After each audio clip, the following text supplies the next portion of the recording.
ஜைனப் ரதியல்லாஹு அன்ஹா ரசூலுல்லாஹி ஸல்லல்லாஹு அலைஹி வஸல்லம் அவர்களுடைய மகளார். ரசூல் ஸல்லல்லாஹு அலைஹி வஸல்லம் அவருக்கு இருந்த 4 மகளார்களில் மூத்த மகள் தான் ஜைனப். மூத்த மகள் ஜைனப். ரசூல் ஸல்லல்லாஹு அலைஹி வஸல்லம் அவர்கள் இஸ்லாம் அவர்களுக்கு கிடைப்பதற்கு முன்னாலேயே திருமணம் முடிச்சு வச்சார். யாருக்கு? அபுல் ஆஸுக்கு. அபுல் ஆஸ் யாரு?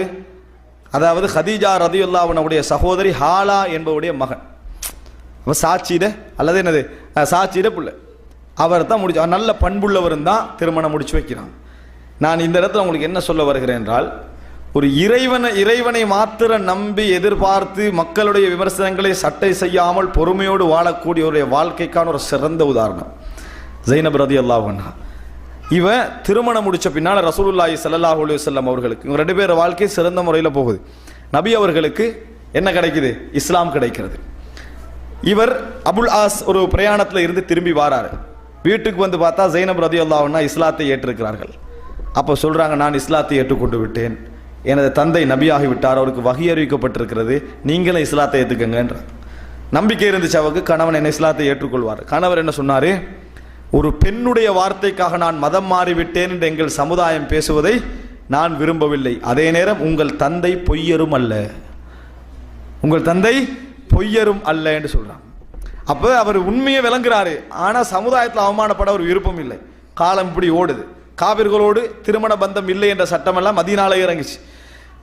அதே நேரத்தில் கடைசி காலம் ரசூல் ஸல்லல்லாஹு அலைஹி வஸல்லம் அவர்கள் ஹிஜ்ரத் செய்கிறார்கள் ஊரை விட்டு. நபி அவர்களோடு உம்மு குல்சூம் ரதியல்லாஹு அன்ஹா பிரயாணம் போறாங்க, ருக்கையா ரதியல்லாஹு அன்ஹா பிரயாணம் போறாங்க, ஃபாத்திமா ரதியல்லாஹு அன்ஹா பிரயாணம் போறாங்க, அவருடைய கணவர்மார் உஸ்மான் ரதியல்லாஹு அன்ஹு, அலி ரதியல்லாஹு போறாங்க. ஜைனப் ரதியல்லாஹு அன்ஹா குழந்தையோட வராங்க ரசூலுல்லாஹ்.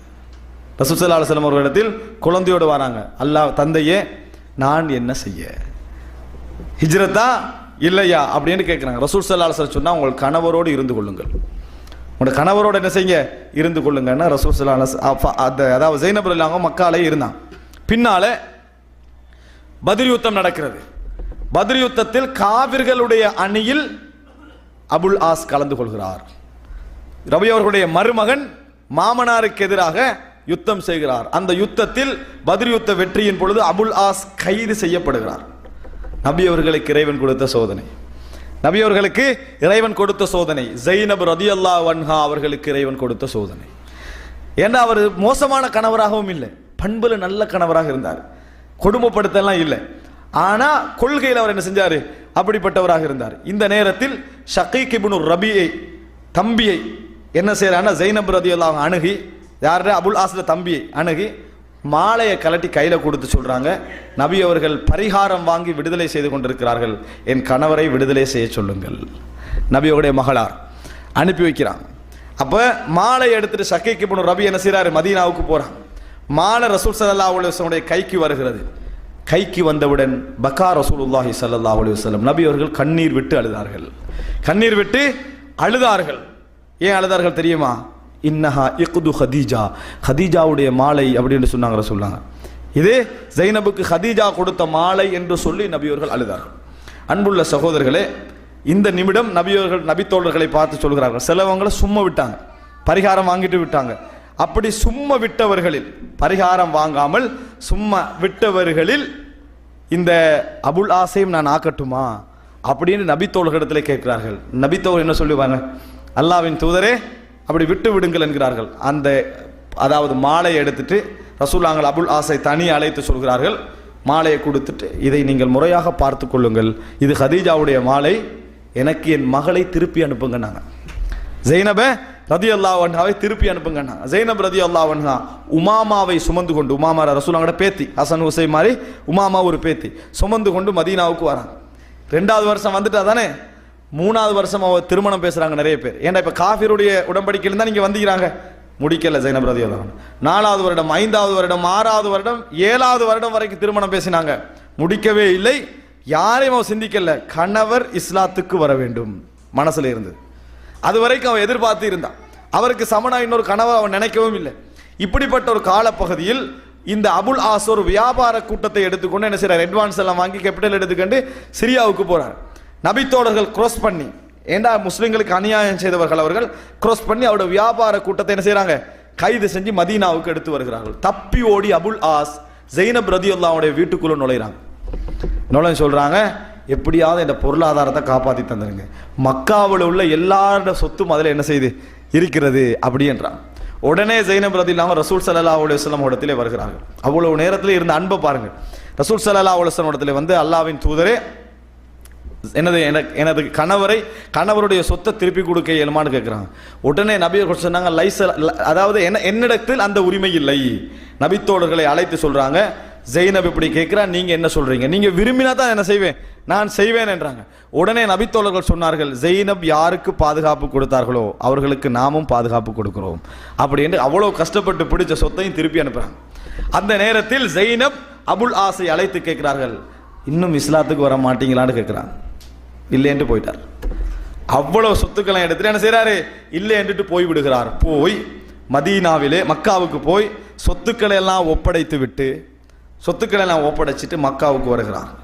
நபி அவர்களிடத்திலே வந்து, அஷ்ஹது அல்லா இலாஹ இல்லல்லாஹ் வ அஷ்ஹது அன்ன முஹம்மதன் அப்துஹு வ ரசூலுஹு என்று சொல்லி இஸ்லாத்தை ஏற்றுக்கொண்டார்கள். ஏற்றுக்கொண்ட நாள் ஒரு வருடம், ஒரு 7-8 மாதங்கள் அபுல் ஆஸும் ஜெய்னப் ரதியல்லாஹு அவர்கள் சந்தோஷமாக வாழ்ந்தார்கள். ஜெய்னப் ரதியல்லாஹு அவர்கள் அடுத்த வருடமே மரணித்தார்கள். ஒரு வருஷம் இல்லை, அடுத்த வருடமே என்ன செய்தார்கள், மரணித்தார்கள்.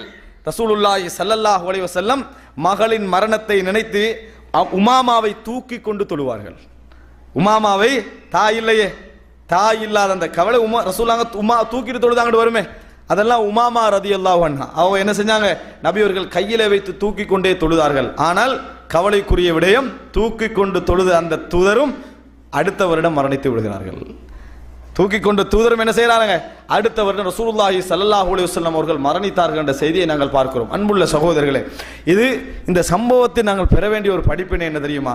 ஜெய்னப் ரதியல்லாஹு அன்ஹா அவர்கள் வாழ்க்கையில் கண்ட சந்தோஷம் என்ன? நம்முடைய வாழ்க்கையோடு ஒப்பிடுகின்ற நேரத்தில், எமது வாழ்க்கையோடு ஒப்பிடுகின்ற நேரத்தில் கண்ட சந்தோஷங்கள் என்ன என்று நீங்கள் நினைத்து பாருங்கள் சகோதரர்களே. நமது வாழ்க்கை எங்கே இருக்கிறது, அவர் வாழ்க்கை எங்கே இருக்கிறது? அந்த அவ்வளவு பிரச்சனைகளிலும் சோதனைகளிலும் ஜெய்னப் ரதியல்லாஹு அன்ஹா தன் கணவனிடத்திலிருந்து எதிர்பார்த்த எதிர்பார்ப்பு என்ன? மாலையை கலட்டி கொடுத்த நேரத்தில் அவருடைய உள்ளத்திருந்த எண்ணம் என்ன? நினைச்சு பாருங்க.